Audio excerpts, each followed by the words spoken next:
এখন কিছু নেই, ফলে আগামী এক সপ্তাহ দক্ষিণবঙ্গ উত্তরবঙ্গ বেশিরভাগ জায়গাতেই প্রধানত শুষ্ক পরিষ্কার ওয়েদারই থাকবে। দক্ষিণবঙ্গের ক্ষেত্রে তাপমাত্রা বর্তমানে যেটা রয়েছে দিনের তাপমাত্রা স্বাভাবিকের থেকে সামান্য একটু কমই রয়েছে।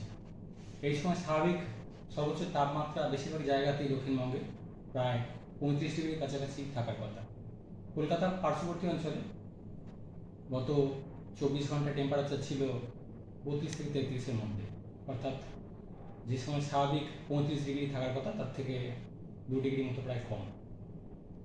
তো আগামী 3-4 দিনে প্রায় 4-5 ডিগ্রি মতো দিনের তাপমাত্রা বেশিরভাগ জায়গাতেই বাড়ার সম্ভাবনা রয়েছে। পশ্চিমের জেলাগুলোতে তাপমাত্রা এখন অনেকটাই কম রয়েছে, অর্থাৎ স্বাভাবিকের থেকে কম। স্বাভাবিক এই সময় পশ্চিমের জেলাগুলোতে 35 ডিগ্রির কাছাকাছি থাকার কথা, বর্তমানে চলছে প্রায় 32-33 ডিগ্রির কাছাকাছি গত 24 ঘন্টা। আগামী 3-4 দিনে দক্ষিণবঙ্গের বেশিরভাগ জায়গাতেই প্রায় 4 থেকে 5 ডিগ্রি মতো দিনের তাপমাত্রা বাড়ার সম্ভাবনা রয়েছে, অর্থাৎ গরম অস্বস্তিকর ওয়েদার থাকবে, যেটা গত কয়েকদিনে মেঘলা থাকার কারণে বা বৃষ্টিপাতের ফলে গত সপ্তাহে কমে গিয়েছিল, সেটা আবার টেম্পারেচার বাড়বে, বেড়ে স্বাভাবিকের কাছাকাছি বা স্বাভাবিকের থেকে বেশি উঠবে টেম্পারেচার। কলকাতা পার্শ্ববর্তী অঞ্চলে আগামী 24 ঘন্টায় সর্বোচ্চ তাপমাত্রা 33 থেকে 34 ডিগ্রির কাছাকাছি থাকার সম্ভাবনা।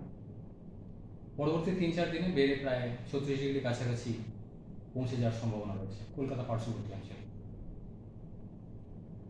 বৃষ্টিপাতের সম্ভাবনা থাকছে না, প্রধানত শুষ্ক ওয়েদার দক্ষিণবঙ্গে আগামী এক সপ্তাহ। উত্তরবঙ্গের ক্ষেত্রে তাপমাত্রা বর্তমানে উত্তরবঙ্গ স্বাভাবিকের কাছাকাছি কিছুটা বেশি রয়েছে স্বাভাবিকের থেকে।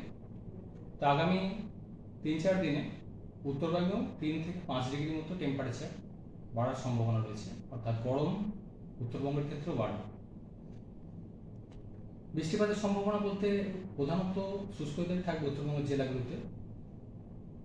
শুধু 27 থেকে 28-এর মধ্যে, মেনলি 28 তারিখ নাগাদ দার্জিলিং, কালিম্পং, জলপাইগুড়ি সংলগ্ন এলাকায় 2-1 জায়গায় হালকা ধরনের বৃষ্টিপাতের সম্ভাবনা থাকছে।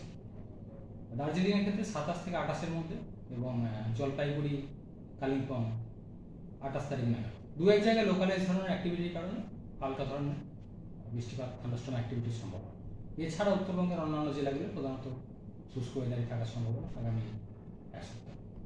মানে দক্ষিণবঙ্গে কালবৈশাখী বা ওই জাতীয় কোনো সম্ভাবনা? আগামী এক সপ্তাহে প্রধানত শুষ্ক ওয়েদারে থাকার সম্ভাবনা রয়েছে।